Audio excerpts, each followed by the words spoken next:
মীনাক্ষী, এটা কি করেছিস তুই?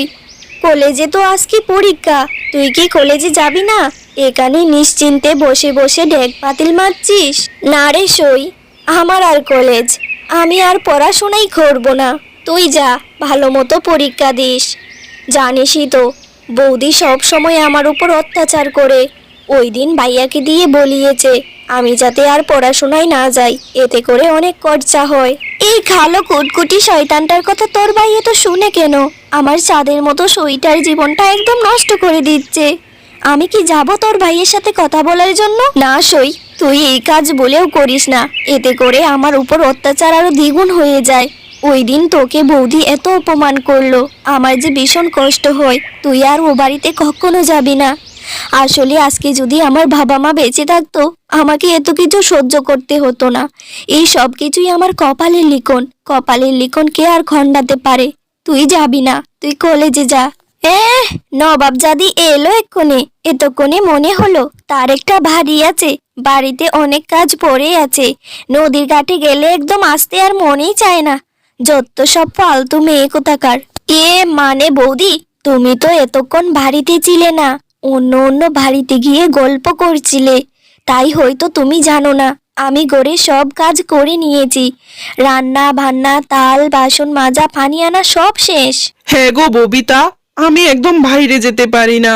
বাইরে যেতে না যেতেই লোকে আমাকে একদম ঘেরাও করে ধরে, আর সব সময় একটা প্রশ্নই করতে থাকে, মীনাক্ষীকে এখনো কেন বিয়ে দিচ্ছি না। এই জন্য আমি ভাবছিলাম কি মীনাক্ষীকে বিয়ে দিয়ে দেই। না না, এইসব ভাবনা তুমি মনে হইনো না। আমি মীনাক্ষীকে বিয়ে দিব না। মীনাক্ষীর যদি বিয়ে হয়ে যায়, ঘরে কাজ কে করবে? আমি কোনো ঘরে কাজ করতে পারবো না। ঘরে কাজ করার জন্য মীনাক্ষী আমাদের সাথে সারা জীবন থাকবে। ওকে আমরা কোনোদিনও বিয়ে টিয়ে দিব না। আর বিয়ে দিলে তো অনেক খরচাও, সেই খরচাটাও বেঁচে যাবে, বুঝলে? এবার তুমি খাবারটা খাও, খাবারটা ঠান্ডা হয়ে গেলে আবার গরম করার জন্য মীনাক্ষীকে ডাকতে হবে। আমি হাতে নেল পালিশ লাগাতে গেলাম।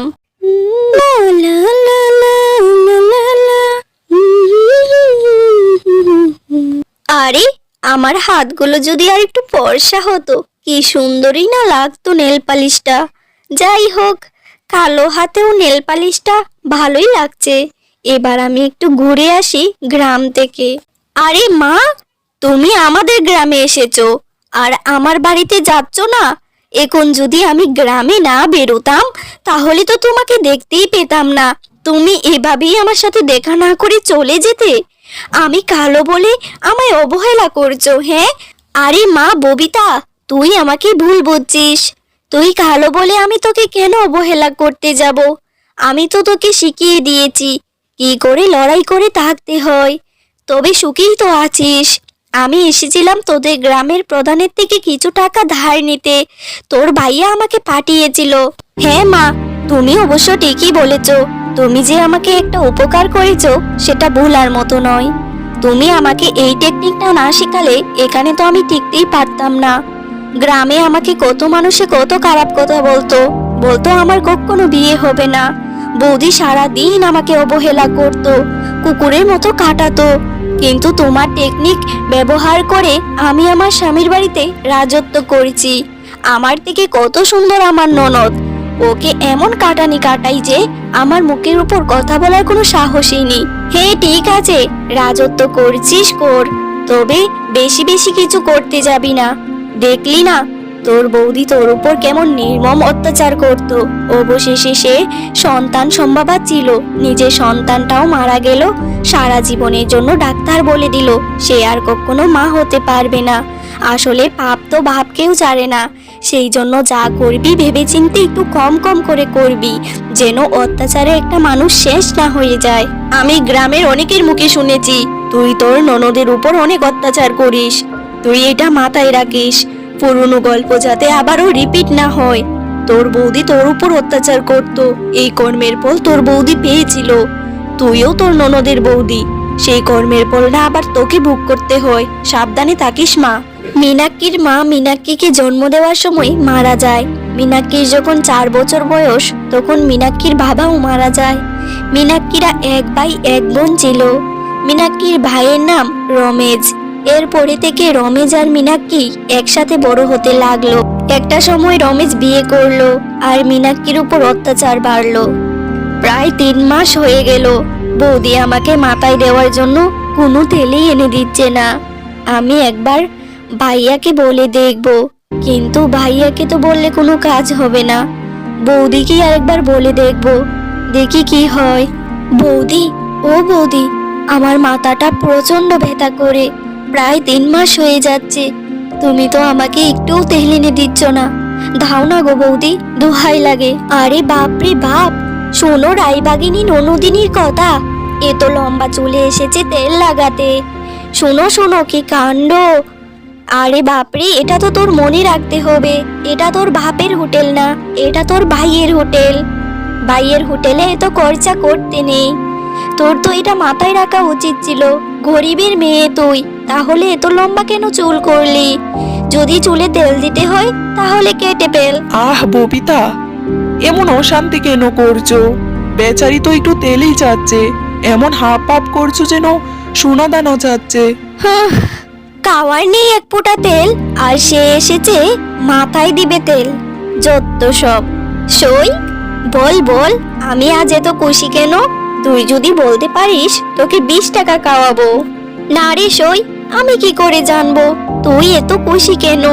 তোর খুশি থাকার কারণটা বল আমাকে। জানিস সই, আমার বিয়ে ঠিক হয়ে গেছে।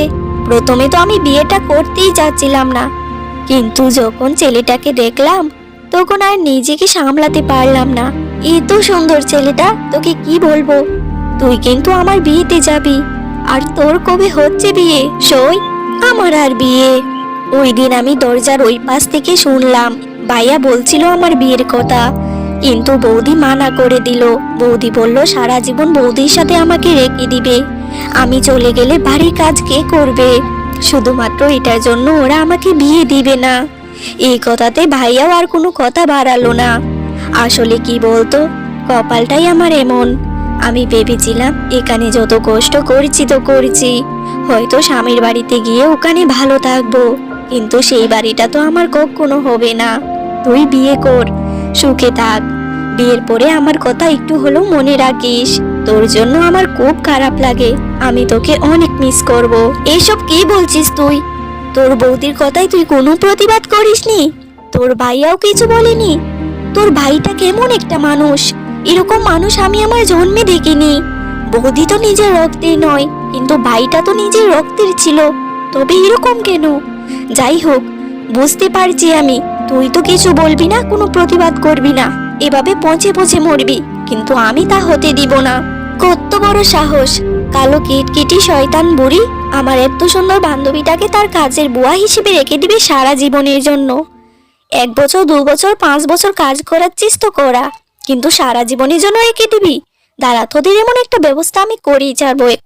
এক্ষুনি আমি গ্রামের প্রধানের কাছে যাব আর সব কিছু বলবো, এরপর দেখি তোরা কি করিস। আরে গ্রাম প্রধান বাবু, আমাদের বাড়িতে আপনি!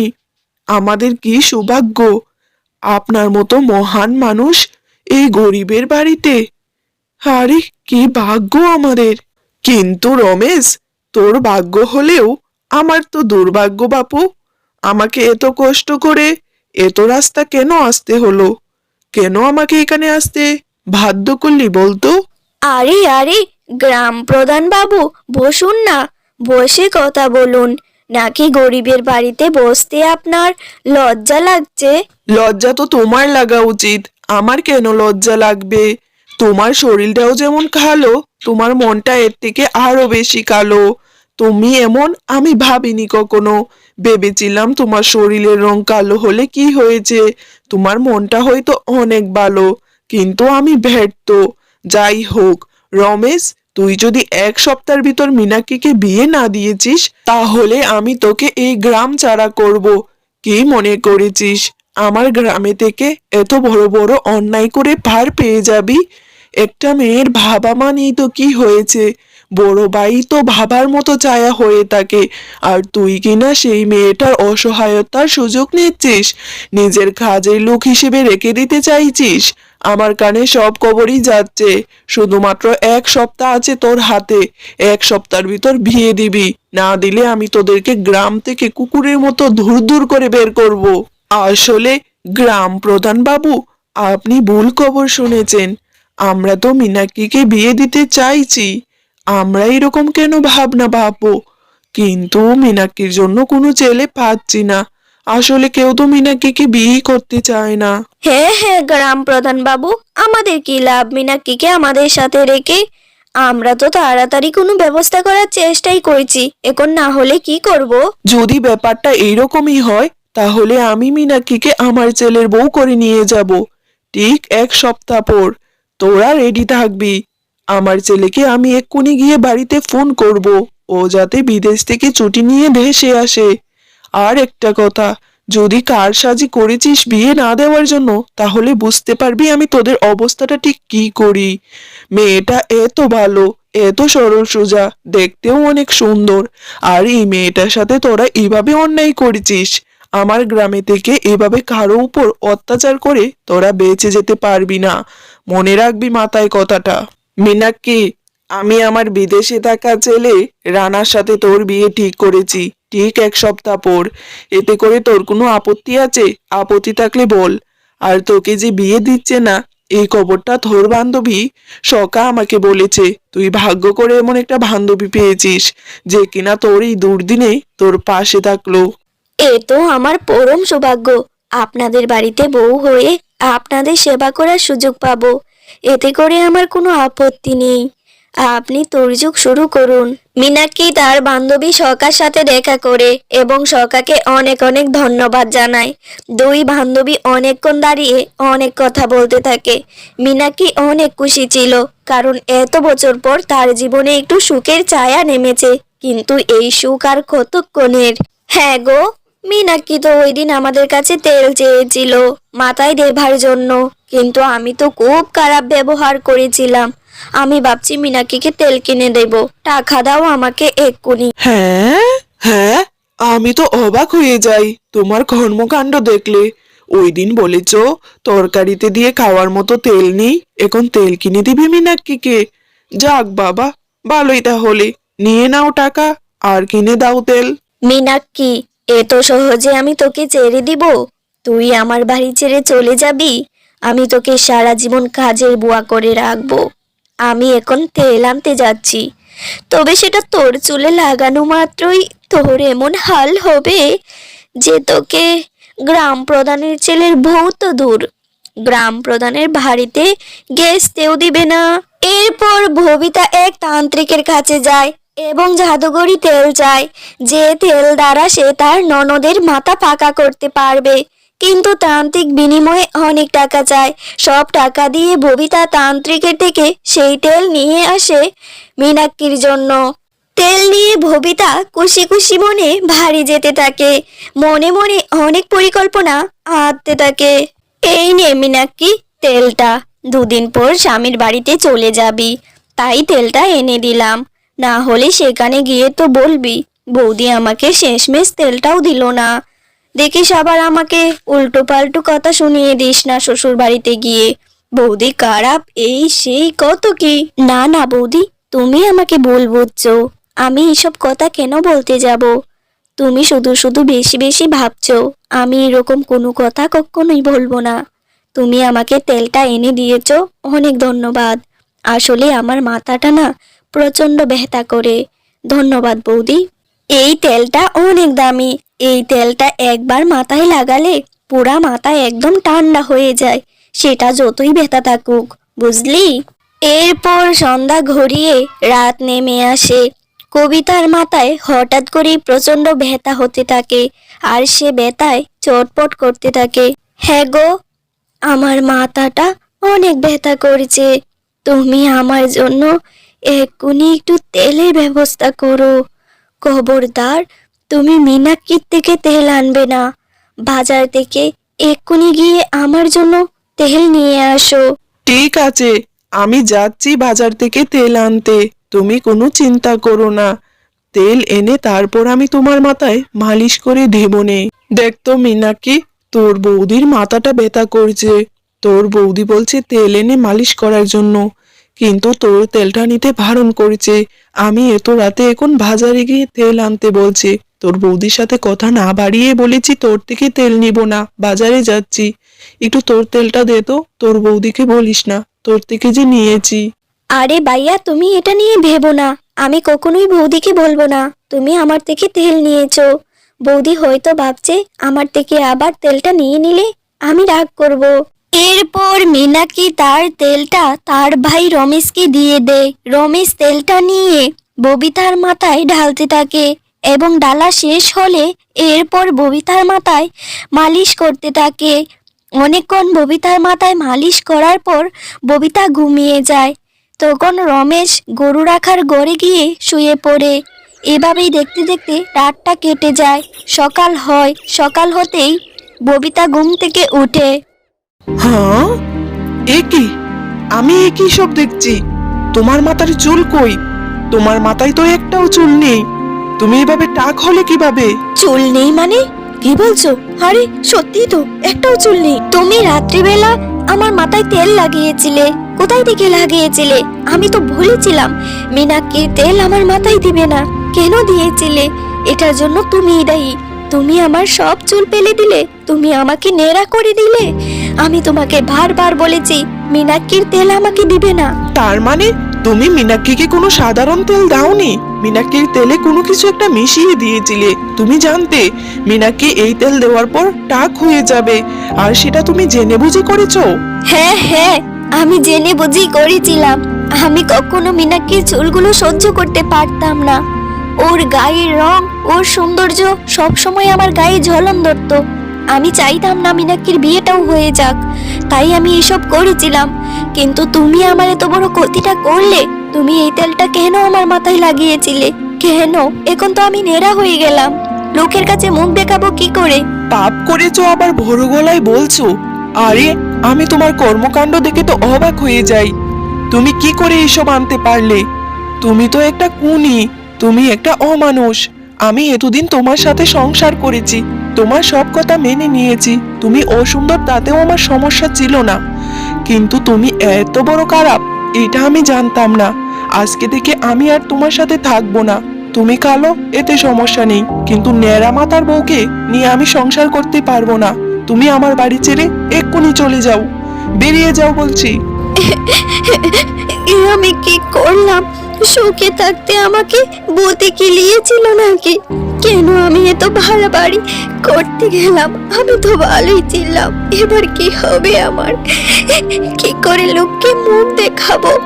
অন্যদিকে রমেশ তো আমাকে আর ঘরে নিবে না। এবার আমি কি করব? মায়ের বাড়িতে গেলেও তো হবে না, মাও তো আমাকে বের করে দেবে। অন্যদিকে মীনাক্ষী ধুমধাম করে গ্রাম প্রধানের ছেলের সাথে বিয়ে হয়ে যায়। এরপর আমি মীনাক্ষী তো সুখে শান্তিতে দিন কাটাতে লাগলাম গ্রাম প্রধানের ছেলে রানার সাথে।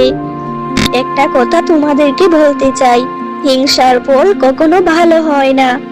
অন্যের সুখ দেখে যারা হিংসা করে শেষ পর্যন্ত তারাই ক্ষতিগ্রস্ত হয়। কঠোর পরিশ্রম ও সৌন্দর্য প্রকৃত সম্পদ। সৌন্দর্য আল্লাহর দান, কিন্তু চরিত্র ও পরিশ্রম মানুষের সত্যিকারের গুণ। অন্যের ক্ষতি করতে গেলে নিজেকেই ক্ষতির শিকার হতে হয়। যারা অন্যের সর্বনাশ করতে চায় ভাগ্যের পরিহাসে তারাই সবচেয়ে বড় ক্ষতি ভোগ করে। সততা ও ন্যায় বিচার সবসময় জয়ী হয়। মন্দ লোক সাময়িকভাবে সফল হলেও সত্য ও ন্যায়ের জয়ের কাছে পরাজয়ী থাকে। সুখ অন্যের কষ্টের উপর দাঁড়িয়ে থাকতে পারে না। নিজের সুখ চাইলে আগে অন্যের সুখের মূল্য দিতে হয়। এই গল্প আমাদের শেখায় যে হিংসা ও প্রতারণার পথ অবলম্বন না করে ভালোবাসা, সহানুভূতি ও ন্যায়ের পথে চলাই প্রকৃত সুখের চাবিকাঠি।